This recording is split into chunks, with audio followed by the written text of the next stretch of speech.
कृष्णाय वासुदेवाय हरिये परमात्मने प्रणतः क्लेशनाशाय गोविन्दाय नमो नमः। अतुलितबलधामं हेमशैलाभदेहं धनुजवनकृशानुं ज्ञानिनाम् अग्रगण्यम् सकलगुणनिधानं वानराणामधीशं रघुपतिप्रियभक्तं वातजातं नमामि। भक्त भगति भगवन्तु गुरु चतुर्वपुनाम एक, इनके पद वंदन किए नासे विघ्न अनेक। हरिशरणम श्री गुरुचरण कमलभ्यो नमः, श्री हनुमते नमः, श्री गोभ्ये नमः। प्रिय सज्जनों, हमने आज से पूर्व प्रथम स्कंद के 19 अध्यायों का वाचन किया, स्वाध्याय किया। आप लोगों ने उसका श्रवण भी किया होगा और करेंगे। आज हम द्वितीय स्कंद में प्रवेश करते हैं। पहले अध्याय का आज हम वाचन करेंगे। ओम नमो भगवते वासुदेवाय नमः। सुखदेव जी महाराज आज परीक्षित जी को भगवान के विराट स्वरूप के ध्यान की विधि और विराट स्वरूप का जो लक्षण है, जो स्वरूप है, उसका वर्णन करेंगे। सुखदेव जी ने कहा, हे परीक्षित, तुम्हारा लोकहित के लिए किया हुआ ये प्रश्न बहुत ही उत्तम है। मनुष्यों के लिए जितनी भी बातें सुनने, स्मरण करने या कीर्तन करने की है, उन सब में ये श्रेष्ठ है। आत्मज्ञानी महापुरुष ऐसे प्रश्न का बड़ा आदर करते हैं।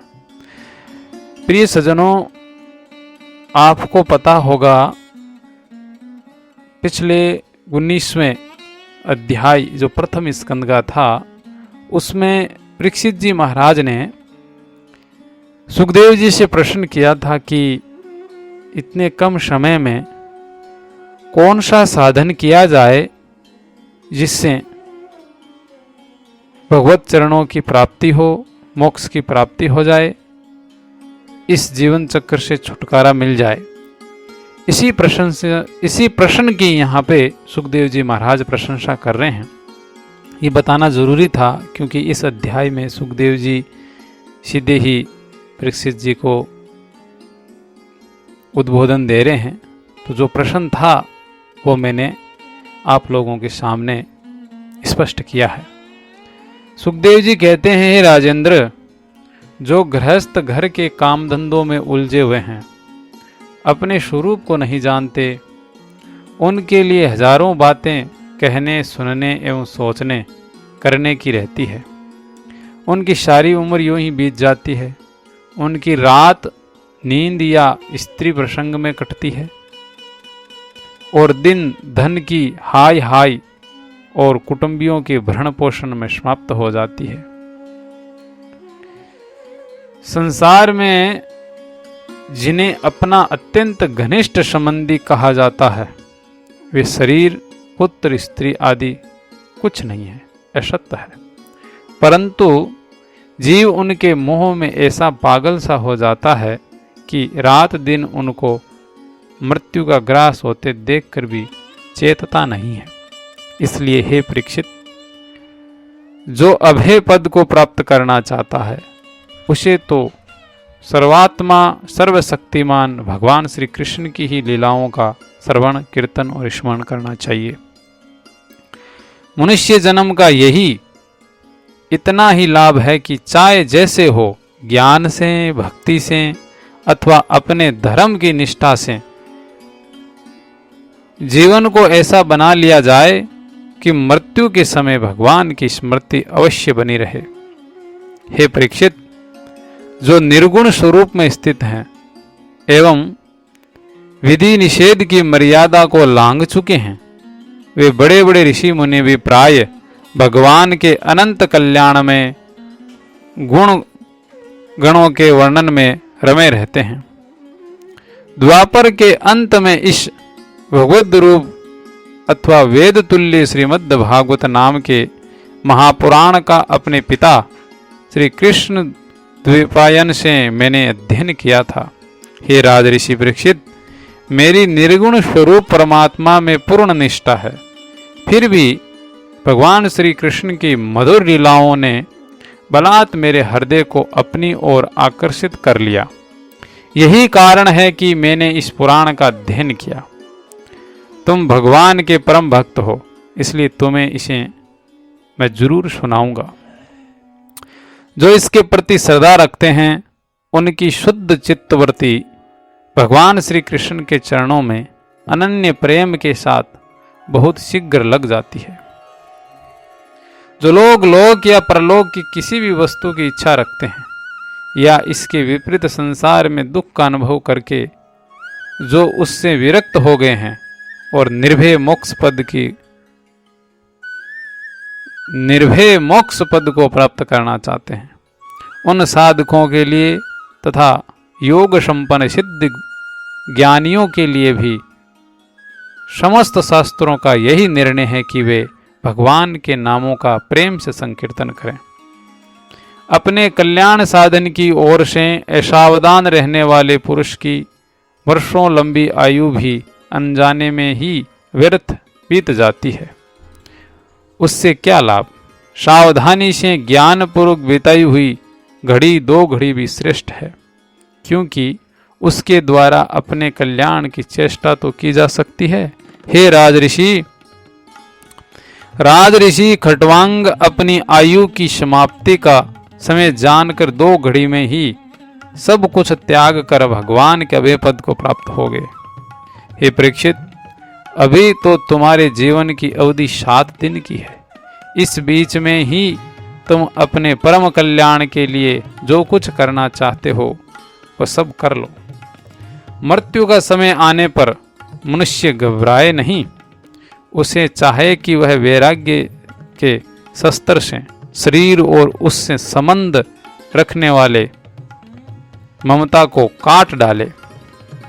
धैर्य के साथ घर से निकलकर पवित्र तीर्थ के जल में स्नान करें और पवित्र तथा एकांत स्थान में विधि पूर्वक आसन लगाकर बैठ जाएं। तत्पश्चात परम पवित्र ओम प्रणव का मन ही मन जाप करें। प्रिय सज्जनों, प्राणवायु को वश में करके मन का दमन करें और एक क्षण के लिए भी प्रणव को न भूलें। बुद्धि की सहायता से मन के द्वारा इंद्रियों को उनके विषयों से हटा लें और कर्म की वासनाओं से चंचल हुए मन को विचार के द्वारा रोककर भगवान के मंगलमय रूप में लगाएं। स्थिर चित्त से भगवान के श्री विग्रह में से किसी एक अंग का ध्यान करें।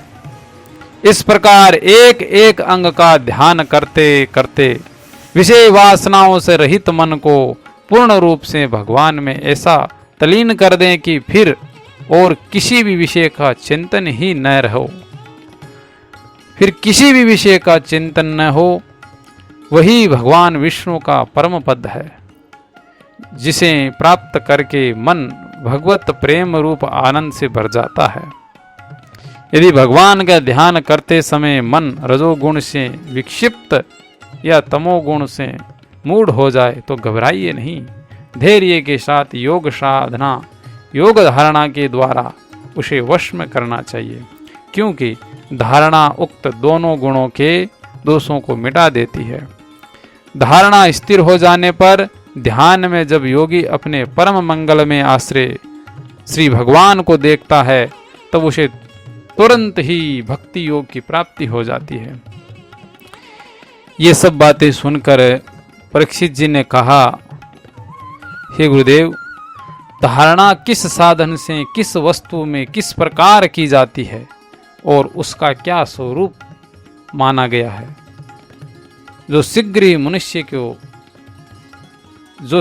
मनुष्य के मन को या मन के मेल को मिटा देती है। श्री सुखदेव जी ने कहा, हे परीक्षित, आसन, श्वास, आसक्ति और इंद्रियों पर विजय प्राप्त करके फिर बुद्धि के द्वारा मन को भगवान के स्थूल रूप में लगाना चाहिए। ये कार्य रूप संपूर्ण विश्व जो कुछ भी था, है या होगा, सब का सब जिसमें दिख पड़ता है, वही भगवान का स्थूल से स्थूल और विराट शरीर है। जल, अग्नि, वायु, आकाश, अहंकार, महतत्व और प्रकृति, इन 7 आवरणों से घिरी हुई इस ब्रह्मांड शरीर में जो विराट पुरुष भगवान है, मैं ही धारणा के आश्रय है, वे ही धारणा के आश्रय हैं, उन्हीं की धारणा की जाती है। तत्वज्ञ पुरुष उनका इस प्रकार वर्णन करते हैं। पताल विराट पुरुष के तलवे हैं, उनकी एड़ियां और पंजे रसातल है, दोनों गोल है, एड़ी के ऊपर की गांठें महातल है, उनके पैरों के पिंडे तलातल है। विश्व मूर्ति भगवान के दोनों घुटने सुतल हैं, जांगे वितल और अतल है, पेड़ू भूतल है। और परीक्षित, उनके नाभि रूप सरोवर को ही आकाश कहते हैं। आदि पुरुष परमात्मा की छाती को स्वर्गलोक, गले को महरलोक, मुख को जनलोक और ललाट को तपोलोक कहते हैं। उन सहस्र सिर वाले भगवान का मस्तक समूह ही सत्यलोक है। इंद्रादि देवता उनकी भुजाएं हैं, दिशाएं कान और शब्द श्रवणेन्द्रिय हैं। दोनों अश्विनी कुमार उनकी नासिकाओं के छिद्र हैं, गंध ग्रहणेन्द्रिय हैं और धधकती हुई आग उनका मुख है। भगवान विष्णु के नेत्र अंतरिक्ष है, उनमें देखने की शक्ति सूर्य है। दोनों पलकें रात और दिन हैं। उनका भ्रुविलास ब्रह्मलोक है, तालु जल है और जीवा रस है। वेदों को भगवान का ब्रह्मरंध्र कहते हैं और यम को दाढ़े। सब प्रकार के सने दांत है और उनकी जगन्मोहिनी माया को ही उनकी मुस्कान कहते हैं। ये अनंत सृष्टि उसी माया का कटाक्ष विक्षेप है। लज्जा ऊपर का होठ और लोभ नीचे का होठ है। धर्म स्तन और अधर्म पीठ है। प्रजापति उनके मुतेंद्रिय हैं। मित्रावरण अंडकोश है, समुद्र कोक है और बड़े बड़े पर्वत उनकी हड्डियां हैं। हे राजन, विश्वमूर्ति विराट पुरुष की नाड़ियां नदियां हैं, वृक्ष रोम है, परम प्रबल वायु श्वास है, काल उनकी चाल है और गुणों का चक्र चलाते रहना ही उनका कर्म है। ये परीक्षित, बादलों को उनके केस मानते हैं। संध्या उन अनंत का वस्त्र है।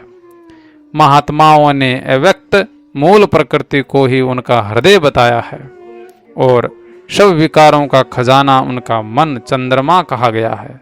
महतत्व को सर्वात्मा भगवान का चित्त कहते हैं और रुद्र उनके अहंकार कहे गए हैं। घोड़े, खच्चर, ऊंट और हाथी उनके नख हैं।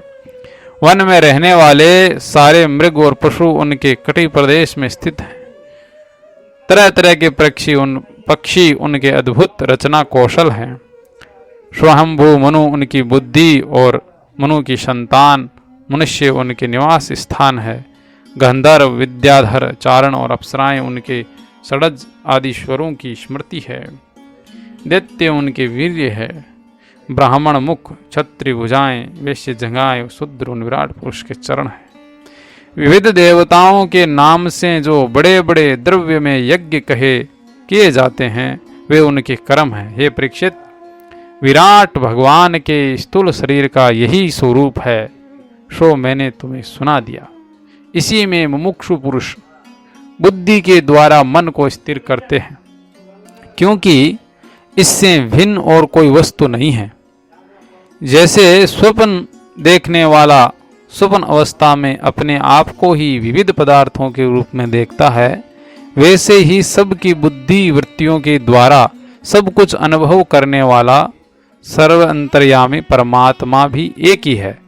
उन सत्य स्वरूप आनंद निधि भगवान का ही भजन करना चाहिए, अन्य किसी भी वस्तु में आसक्ति नहीं करनी चाहिए, क्योंकि यह आसक्ति जीव के अधः पतन का हेतु है। हरिशरणम। प्रिय सज्जनों, प्रथम अध्याय दूसरी स्कंद का यहीं संपन्न होता है। आपने सुना कि सुखदेव जी महाराज ने किस प्रकार परीक्षित जी को भगवान के स्थूल स्वरूप, विराट स्वरूप के ध्यान की विधि और भगवान के अलग अलग चरण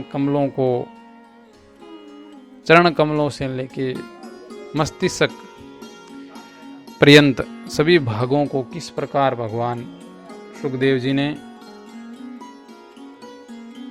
विराट स्वरूप की धारणा को प्रस्तुत किया।